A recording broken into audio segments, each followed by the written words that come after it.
Last over here we had a EKG. So the EKG I took, in a lab, they basically hook a bunch of wires up to your body and they want to test your heart. So of course, for running 190 miles a week, it's not going to be normal. And they said, oh, there's something wrong. The oxygen takes longer to get, from the heart into the blood. Why? Because the cell walls are so thick. Yeah. If you run a lot, you build like an athletic heart, they call it, so it's very hard and very tough. Therefore, oxygen that flows from the blood takes longer to get through the thick cell wall or the thick walls of the athletic heart. So when it reads on an EKG, it looks like there's some kind of problem. And so there's basically two types of hearts. So my heart is basically 1.5 times the size of a normal person's heart. And you compare that to someone who has heart disease. They also have an enlarged heart, but their heart is soft and flabby, and those readings would almost show up almost the same way. Long story short, basically, if you don't have a good doctor that knows athletes, he may fuck you up. So a lot of people in the healthcare world may mess you up because you're not a normal person if you run these kind of miles. If I gotta tell you a story from when I finished the marathon one time, and I almost like passed out because I was tired. So I lay down on the line. I was like, yeah, Of course, the medical people come rushing over. Are you okay? Are you okay? I'm like, chill. So they put me in the medical tent. They put the blood pressure cuff on me, and my blood pressure's like, because I just ran, it's like 180 over 140 or something really high like that. And they were like, oh man, his blood pressure is really high. Is this normal for you? They're asking me, I'm like, of course it's high because I just ran a freaking marathon, And they just continue to, do all these tests on me. I'm like, can you just let me go, man? It's how much, just to show you how much people know in this world.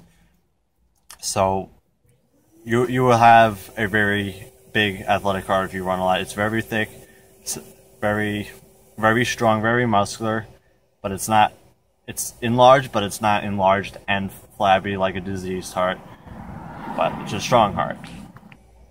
So next time when you guys take an EKG or a blood test, know your body, because just understand you're not normal, and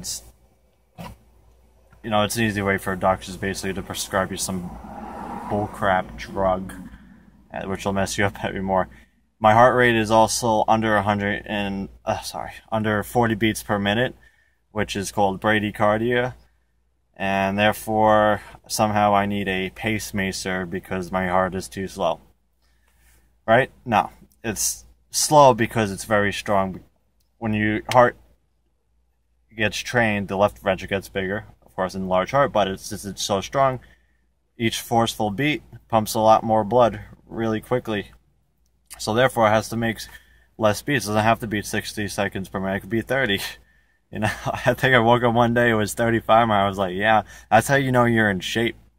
That's how you know you have good fitness.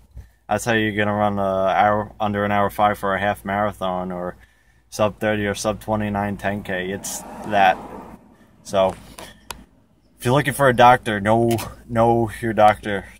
Find one that understands athletes. In the elite worlds, they have doctors like this because maybe they were athletes themselves, or they understand how your body works. If you're not, you're going to find yourself in a lot of problems, and sometimes I end up with that in the past. But I actually have a doctor that I believe he's vegetarian, supports veganism, or understands what I do, and just understands that my heart is fucking huge compared to most people. Nice Indian guy. And yeah. Getting doctor's assessment. Am I dead yet? No, apparently my heart rate was 35. Yeah. Beep. E, F, G, T, Q, Z. Got it. Oh, condom. Oxygen. Reduce stress. herpes, testicular cancer, lesbian health, energy contribution, Asian lady, AIDS, sexually transmitted infections, biohazards, feet again, lesbian health. What are the symptoms of genital herpes? Thank you for watching here in the doctor's office on the Coyote Loco Show. I'm bored as heck because I've been waiting here for about 10 minutes and nobody showed up.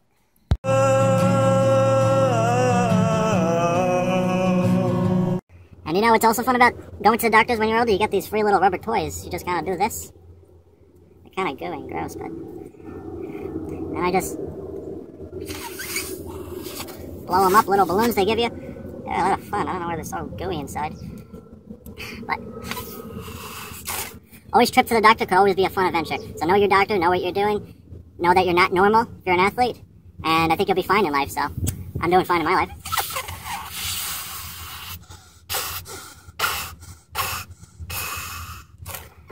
Dude, that's huge.